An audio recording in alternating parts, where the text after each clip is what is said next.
Hey everyone, I couldn't resist one final run in the JCW Mini Challenge on Automobilista 2 before the end of the Low Fuel Motorsport season, but the less said about my first attempt at Donington Park, the better. I qualified pretty well in P5, but that's me on the outside heading into T1. Yep, I ran too wide, I clipped the grass, and I spun out before even reaching the first corner. The race then went from bad to worse. At the halfway point, I made another big mistake into T1, failing to anticipate the traffic ahead of me and running into the back of Tamás Hargitai. And then, to cap it all off, I didn't realise that the race required a pit stop, so I ran out of fuel, which meant I finished the race in the gravel trap. So one DNF and a grovelling apology to Tamás later, I'm back on track, hoping to redeem myself and banish the memories of that disastrous opener. Well, I've given myself the best possible chance for success here, qualifying on the front row with a 1:13.4. That's only 1/10 off Jesus Cantos in pole position. Can I challenge Cantos for the race win? Let's find out.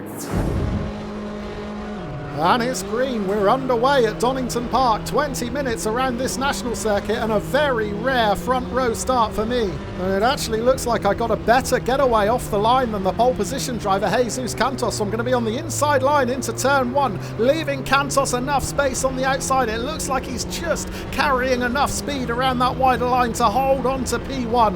Well, I gave it a really good go to try and snatch the lead of this race into that first corner. I wasn't quite far enough alongside Cantos to get the job done, but a really encouraging start here.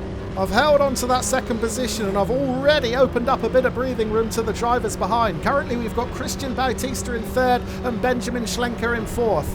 And already the pair of them are 1.5 seconds back, and if they continue to fight like they have been doing through these first few corners, they are only going to drop further back.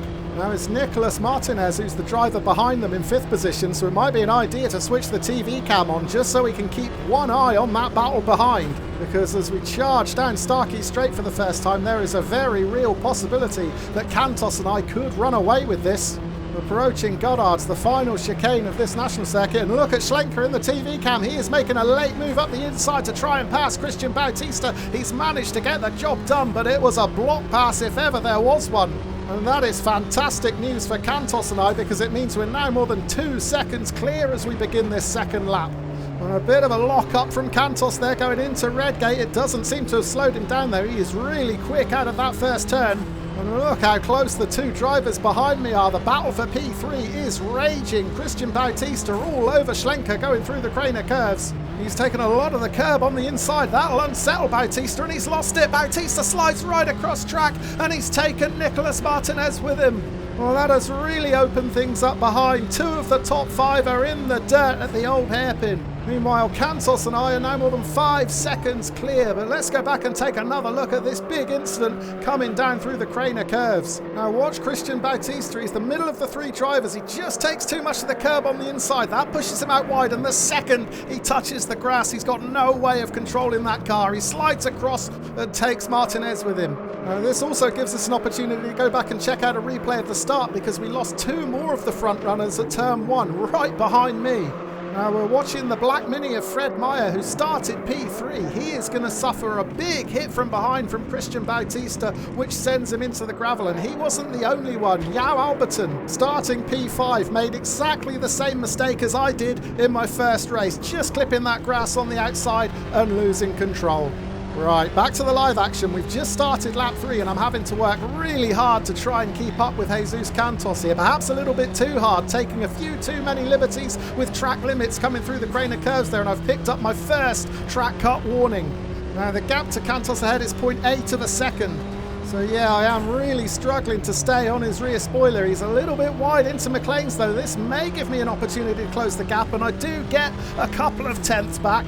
But something tells me I am going to need my A game here if I'm going to claw back this deficit and get past Jesus Cantos. It looks like he's got a bit of pace. And after observing him during these opening 2 laps, I now know that this is the part of the racetrack that he is really strong, particularly this chicane. He flies through Goddard's here far quicker than I do. Now I'm going to really push myself through here just so I can try not to let him get further away, but in fact I've picked up a second track cut warning. Oh, now on 2 out of 3 warnings. That is a perilous situation considering we're not even at quarter race distance yet. So I am going to have to tone it down. The last thing I want is a drive-through penalty. Right, we're going to jump forward 2 laps and you'll see that absolutely nothing has changed. The gap remains identical, 0.7 of a second to Cantos in P1. Now, the qualifying time suggested that we were evenly matched, and so it is proving here. This is the part of the track that I'm a little bit stronger. Quite often I gain a 10th or 2 through this part of the track. However, then I lose that 10th or 2 when we get to Starkey Straight and Goddard's. So I think that we're so evenly matched. This race is going to be won or lost by a mistake. And was that the mistake I've been waiting for? Cantos was far slower through McLean's there, and the gap is now down to just 0.3 of a second as we come into Coppice. So this is my best opportunity. It's absolutely essential that I get as close as I possibly can to the rear of this Mini in front to pick up a toe down this back straight. I want to be right on his tail when we get to Goddard's. And normally Cantos would pull away a little bit through this section, but I've not been this close to him before, so maybe I can lean on him a bit here and try and get a toe out of the corner. Well, actually Cantos has taken his pit stop. He's gone a little bit earlier than I was expecting, so that does give me the lead of this race, and now I've got to decide when to take mine. I think I may stay out for a few more laps. When Cantos gets back out on track, he is going to be carrying a heavier fuel load, so I think I need to make the most of that. I need to stay out for as long as I possibly can on this lighter tank. Well, I managed to stay out until the end of lap 9, but there's less than a litre in the tank now, so I've got to come in at the end of this lap. But the big question is, have I been quick enough to get out of the pits in front of Jesus Cantos? We're going to switch the TV cam on just so we can keep one eye on his progress. It looks like he's just approaching Coppice Corner. He's in P9. He does have a bit of traffic in front of him. It looks like they're letting him pass, though. Well, this is going to be touch and go. If ever I needed a quick pit stop, it is now, because realistically this is going to be my best chance to get in front of Jesus Cantos. I just don't think I've got enough extra pace to be able to overtake him on track, so I've got to do it in pit lane. Oh, I almost ran over another pit crew there, but watch Cantos, he is coming down the start-finish straight. I am coming out of pit lane. This is going to be close. Can I get out first? The pit limiter is off, the gas is down, but no, Cantos just nips past in front of me into Redgate. Well, that was as close as you could possibly get, but ultimately we are back to where we started, chasing Cantos with 8 minutes of the race to go. Now we're actually running P2 and P3 on track at the moment. The race leader is Cristiano Stefan, but I suspect that Stefan hasn't taken his pit stop yet, so we will lose Stefan for sure at the end of this lap. And the gap to Cantos, 0.9 of a second. It is incredible just how closely matched the pair of us are. But as we come into McLean's, he may actually be getting held up a little bit by Stefan here. So this could be the opportunity I needed. If Stefan proves difficult to overtake, I may be able to get onto the tail of Cantos here. Through Coppice then, it's really tight. Stefan the race leader, Cantos just 0.1 of a second behind. And it's imperative I take advantage of Stefan being a blocker for me, because we know he's going to go in at the end of this lap. In fact, he pulls over to one side to let both Cantos and me past. Into Goddard's then, I run in a little bit hot, and of course I've got to be really careful through these corners now. I've already used up 2 of my 3 track limit warnings. Well, with the gap to Cantos now 1.5 seconds, my only hope is a back marker, and I thought my wish may get granted on the penultimate lap. We're watching the battle for P8. Currently, it's Rodrigo Pessoa holding that P8. However, he is under real pressure from both Pascal Gadea and Stamos Real. And in fact, the pair of them are going to give him a nudge here. First Gadea, quickly followed by Real, and Pessoa ends up in the gravel. Now we're both approaching Goddard's just as Pessoa is about to rejoin. The gap is 0.6 of a second as we enter the chicane. There you can see Gadea rejoin him right in front of the race leader Jesus Cantos. Now will that slow Cantos down? We're going to get one more lap of the race. I'm now closer than I've been in a few laps. Can I get past Pessoa into T1? Yes, thankfully he lifts, so I'm going to be right on the tail of Cantos now. 1 lap to go here at Donington Park. Can I push? Can I get the race win?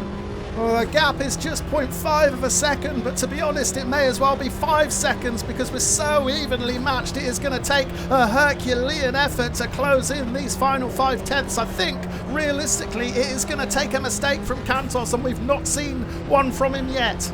Now we're approaching the part of the track that I am a little bit stronger than him on, so this is my opportunity to really breathe down his neck. First McLean's, I get a tight line through here. I can be right on his rear spoiler. I'm not quite close enough, 0.3 of a second. I am gaining, but am I gaining quickly enough? I don't think so. Through Coppice. 0.3 of a second still. This is the closest I've ever been to Cantos, but I'm running out of time. We're going to have one final opportunity to make a pass. It will need to be done into the chicane, and I'm just not close enough. I'm relying now on a Cantos crash, and that is not going to happen. This is his strongest part of the track. He flies through that chicane, he holds his line perfectly, and he picks up a deserved race win. I'm really happy with P2 though. That is my first podium in quite a long time.